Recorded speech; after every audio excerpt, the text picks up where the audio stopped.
एक क्वेश्चन है, ध्यान से सुनो, एक क्वेश्चन है, हो गया है। एक क्वेश्चन है कि a thin conducting ring of radius R, एक कंडक्टिंग रिंग है जिसका रेडियस आर है, has electric charge plus Q, ये प्लस क्यू डिस्ट्रीब्यूटेड है, यूनिफॉर्मली डिस्ट्रीब्यूटेड है प्लस क्यू, ठीक, प्लस क्यू यूनिफॉर्मली डिस्ट्रीब्यूटेड है। What would be the increase in tension of the wire if a point charge plus Q is placed at the center of the ring. हमसे पूछा गया है कि कितना charge, कितना tension increase होगा अगर सेंटर पे प्लस क्यू चार्ज रख दिया जाए। तो अगर मान लो यहाँ पे प्लस क्यू चार्ज रख दे तो इस वायर में कितना टेंशन इंक्रीज कर जाएगा। अब पहले तो ये ध्यान से समझो कि टेंशन इंक्रीज कैसे हो रहा है। भाई टेंशन क्यों इंक्रीज होगा वो पहले समझो ना, रीजन पहले समझते हैं, क्वेश्चन को समझो। एक कंडक्टिंग वायर था, अब कंडक्टिंग वायर के सरफेस पे ही चार्ज रिसाइड करता है। ये प्लस क्यू चार्ज जो दिया गया है वो कंडक्टिंग रिंग के कारण से कहाँ रिसाइड करेगा, आउटर सरफेस पे। आउटर सरफेस पे एक चार्ज रख दिए और एक रिंग है ये आर रेडियस का। जैसे ही यहाँ पे हम सेंटर पे एक प्लस क्यू चार्ज रखेंगे तो तुम्हें पता है कि इलेक्ट्रिक फील्ड किधर होती है, प्लस क्यू चार्ज के कारण से। एक इलेक्ट्रिक फील्ड इधर होता है, आउटवर्ड होता है इलेक्ट्रिक फील्ड। कैसा होगा, आउटवर्ड इलेक्ट्रिक फील्ड होगा। फील हो रहा है ना कि आउटवर्ड इलेक्ट्रिक फील्ड होता है। सेंटर पे अगर प्लस क्यू चार्ज रख दो तो इलेक्ट्रिक फील्ड किधर होता है, आउटवर्ड के तरफ। अब अगर इलेक्ट्रिक फील्ड आउटवर्ड के तरफ है और ये चार्ज कैसा है, प्लस क्यू है, स्मॉल स्मॉल स्मॉल एलिमेंट अगर हम देखें तो सब पे plus D Q charge D Q charge D Q charge D Q charge है। उन सब पे फोर्स किधर लगाएगा, ये आउटवर्ड के तरफ। तो सोचो अगर एक रिंग है जिसपे plus plus plus Q charge है और हर एक एलिमेंट पे ये फोर्स लगा रहा होगा आउटवर्ड की तरफ, ऐसे ऐसे, तो ये एक्सपेंड कैसे करेगा, ऐसे एक्सपेंड कर जाएगा ना, ये पूरा ऐसे एक्सपेंड होता जाएगा। ये चाहेगा ऐसे आउटवर्ड स्ट्रेच्ड होना, किधर स्ट्रेच्ड होना, आउटवर्ड स्ट्रेच होना, ये पूरा ऐसे ऐसे स्ट्रेच होना। मेरा फिंगर पे ध्यान दो, ये देखो, ये चाहेगा ऐसे स्ट्रेच्ड होना, फील हो रहा है, ऐसे चाहेगा स्ट्रेच्ड होना। किसके कारण से, क्योंकि ये प्लस क्यू चार्ज इस पे सब पे फोर्स लगा रहा है। तो अब फील हुआ, जैसे ही इस पे सब पे फोर्स बाहर लगेगा ये स्ट्रेच होना चाहेगा और इसमें क्या आ जाएगा, टेंशन, एक्स्ट्रा टेंशन इंक्रीज हो जाएगा, टेंशन प्रोड्यूस हो जाएगा। बस वही टेंशन फाइंड करना है। अब क्वेश्चन समझ में आया कि टेंशन कौन बना रहा था और कैसे बन रहा है। इस इलेक्ट्रिक फील्ड को इसको हटाओ जरा, हाँ, और ये प्लस क्यू चार्ज इस पर यूनिफॉर्मली डिस्ट्रीब्यूटेड है। अगर हम छोटा सा एलिमेंट यहाँ पे ले लें, ये छोटा सा एलिमेंट यहाँ से अगर हम कट कर ले, ये एलिमेंट जो सेंटर पे बना रहा है थीटा एंगल बना रहा है, कितना बना रहा है, स्मॉल एलिमेंट है, ये बहुत स्मॉल एलिमेंट है, हम स्मॉल एलिमेंट कट किए हैं इससे। तो जहाँ जितना टेंशन यहाँ पे होगा उतना ही टेंशन यहाँ पे, वही सारे वायर पे होगा। अगर हम इस एलिमेंट को यहाँ जूम इन करके बनाए, मतलब थोड़ा बड़ा बना दें इस पे, तो देखो यही, इसी को उठा के यहाँ रखे हैं, ठीक, इसका सेंटर ये रहा, यहाँ से गया ये आर रेडियस, यहाँ से आया ये इसका सेंटर ओ है, ये रेडियस आर है। एंगल कितना बना रहा है, सेंटर पे थीटा एंगल बना रहा है। कितना एंगल बना रहा है, थीटा एंगल बना रहा है। इस पे प्लस क्यू चार्ज डिस्ट्रीब्यूट होगा तो plus Q plus Q plus Q plus Q plus plus plus plus,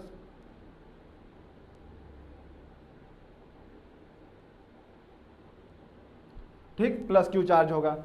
और यहाँ पे कितना है, ये प्लस क्यू चार्ज यहाँ पे रखा गया है सेंटर पे।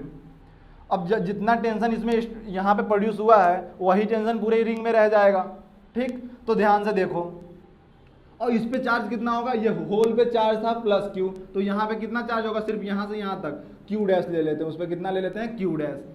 तो इस और इस पे मान लो टेंशन इस पे किधर है, इसके तरफ टी, यहाँ से टेंशन ये टी, ठीक। और यहाँ पे हम बाइसेक्ट कर रहे हैं इसको सेंटर से, ये बाइसेक्ट हुआ। तो बाइसेक्ट होने के बाद में इधर कितना एंगल हो जाएगा, ये हो जाएगा अपना θ/2, और ये भी कितना हो जाएगा, θ/2 हो जाएगा, ठीक। समझ में आया ना, ये बाइसेक्ट होता है, ये θ/2, ये भी θ/2। अब बहुत ही स्मॉल एलिमेंट है तो ये थीटा भी कैसा होगा, थीटा इज वेरी स्मॉल। क्या है, वेरी स्मॉल।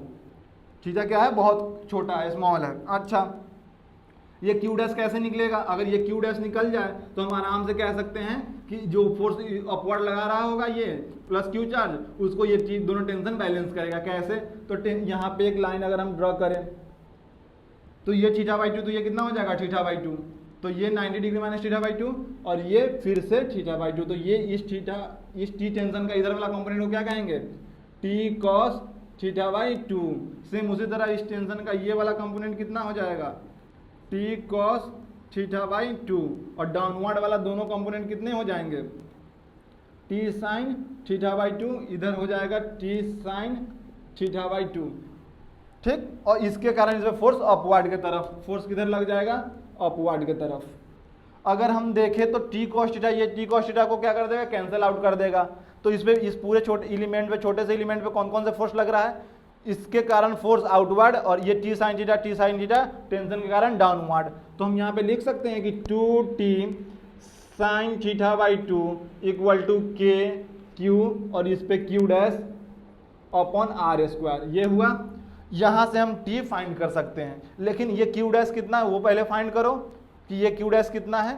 तो देखो इस पे थीटा आर्क कितना बना रहा है, थीटा आर्क कितना है, ये आर्क तो एंगल कितना बना रहा है, थीटा। तो आर्क कैसे निकालेंगे, आर्क लेंथ हो जाता है आर थीटा, पता है ना, theta equal to arc upon radius, तो आर्क हो जाएगा आर थीटा। तो ये लेंथ हो गया अपना कितना, आर थीटा। अगर इस पूरे पे प्लस क्यू चार्ज डिस्ट्रीब्यूटेड है तो इसका लीनियर चार्ज डेंसिटी कितना हो जाएगा, लैम्डा होता है अपना क्यू अपॉन 2 पाई आर, इसको लीनियर चार्ज डेंसिटी कहते हैं, ध्यान रखना। तो Q अपॉन 2 पाई आर, तो इस छोटे से एलिमेंट पे कितना चार्ज हो जाएगा, तो Q डैश कैसे निकालेंगे, Q dash equal to lambda into arc, तो आर थीटा, ठीक। अब ये लैम्डा हमें पता है Q अपॉन 2 पाई आर होता है, रख देंगे Q अपॉन 2 पाई आर रख देंगे, और ये आर थीटा था तो यहाँ में लिख देंगे आर थीटा, आर से आर कैंसिल, तो सो Q डैश कितना निकल के आया, Q अपॉन 2 पाई ब्रैकेट में थीटा, ये निकल के आया अपना क्यू डैश, ओके, याद रखना। अब यहाँ से देखो क्या ये साइन थीटा बाई 2 क्या है, बहुत स्मॉल है, हम अभी भी लिखेंगे थीटा इज वेरी स्मॉल। तो जब थीटा बहुत स्मॉल होता है तो हम क्या यहाँ पे ये लिख सकते हैं कि sign theta approx tan theta के बराबर, और अप्रॉक्स थीटा के बराबर हो जाता है। तो ये साइन थीटा बाई 2 को डायरेक्ट हम थीटा बाई 2 लिख सकते हैं। अगर थीटा बहुत स्मॉल हो तो sine theta approx tan theta approx theta के बराबर हो जाता है। तो 2t theta by 2 equal to K Q की वैल्यू वहाँ से पुट करो, Q theta upon 2 pi, theta से थीटा कैंसिल, ये 2 से ये 2 कैंसिल, तो t इक्वल टू, तो और ये 2 से ये 2 कैंसिल, थीटा से वो थीटा कैंसिल, तो t equal to K Q upon 2 पाई। समझ में आया, ये समझ में आया। अब देखो t इक्वल टू के की वैल्यू कितना होती है, 1/4 pi epsilon not into Q, तो ये हो जाएगा क्यू, और ये कितना हो जाएगा 2 पाई था, तो यहाँ पे 2 पाई रख दो, और आर स्क्वायर, अच्छा हाँ के क्यू, ये आर स्क्वायर यहाँ पे आएगा। देखो ना के क्यू डैश की वैल्यू वहाँ से क्यू थीटा अपॉन 2 पाई, वहाँ से क्यू थीटा, ये वाला Q dash equal to Q upon 2 pi theta, तो क्यू अपॉन 2 पाई, यहाँ पे थीटा आ गया क्यू अपॉन 2 पाई थीटा, ये क्यू ये वाला, के की वैल्यू ये के, और ये 2 पाई था, आर स्क्वायर आ गया। अब देखो के क्यू, भैया ये कैलकुलेशन समझ में आ रहा है ना, 2t साइन थीटा बाई 2 है तो K Q dash upon R square, ये साइन थीटा बाई 2 को हमने थीटा बाई 2 लिख दिया क्योंकि थीटा बहुत स्मॉल रहता है, तो हम थीटा बाई 2 लिख सकते हैं। अब ये 2 से 2 कैंसिल हो गया, ये थीटा से इधर वाला ये थीटा कैंसिल हो गया, क्यों, क्योंकि ये क्यू डैश इक्वल टू है क्यू थीटा अपॉन 2 पाई, तो क्यू थीटा अपॉन 2 पाई के क्यू आर स्क्वायर। अब ये आर स्क्वायर यहाँ आ गया, टी 2 से 2 कैंसिल हो गया था, तो T equal to K Q upon 2 pi R square. अब यहाँ से सॉल्व करेंगे तो के की वैल्यू रख दिया हमने, फिर के क्यू अपॉन 2 पाई आ गया, यहाँ पे रख दो आर स्क्वायर। अब सॉल्व करो, ये क्यू ऊपर रह जाएगा, और 4 2 जा 8 pi square R square epsilon naught, तो ये आ गया अपना टेंशन। तो सो टी रिक्वायर्ड टेंशन अपना आ गया इसमें K Q upon 8 pi square epsilon naught R square, ये आंसर है। ये टेंशन लगेगा इसमें, और यहीं पे लिखेंगे thus this is the increase in the tension of the wire. समझ में आया, पूरी अच्छे से फील हुआ क्वेश्चन, सॉल्व हुआ ना ये, ठीक समझ में आ गया। चलो